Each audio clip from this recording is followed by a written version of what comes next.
മാർ ഏലിയാസ് കോളേജിലെ English communication ക്ലബ്ബായ ഫ്ലുവൻഷ്യ forum ഉദ്ഘാടനം ചെയ്തു. ജേർണി ടു ഫ്ലുവന്റ് ഇംഗ്ലീഷ് എന്ന ആശയത്തെ അടിസ്ഥാനമാക്കിയാണ് ക്ലബ്ബിന്റെ പ്രവർത്തനങ്ങൾ തുടക്കം കുറിച്ചത്. കോളേജ് വൈസ് പ്രിൻസിപ്പലും ഫാക്കൽറ്റി കോർഡിനേറ്ററുമായ ശ്രീമതി ജിൻസി പി മാത്യൂസ് സ്വാഗതപ്രസംഗം നടത്തി. തുടർന്ന് college principal doctor Joseph T Moolayil അധ്യക്ഷപ്രസംഗം നിർവഹിച്ചു. പരിപാടിയുടെ ഉദ്ഘാടനവും മുഖ്യപ്രഭാഷണവും USA കോർണൽ സർവകലാശാലയിലെ മാസ്റ്റർ ഓഫ് പബ്ലിക് അഡ്മിനിസ്ട്രേഷൻ വിദ്യാർത്ഥിനിയായ ദീപ്തി പ്രഭ നിർവഹിച്ചു.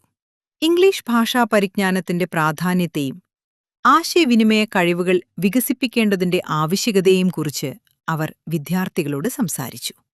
തുടർന്ന് manager Shri Sunil Joseph, IQAC coordinator Shrimati Tindus Kariya, staff secretary Shrimati Sreekala C എന്നിവർ ആശംസകൾ അർപ്പിച്ചു.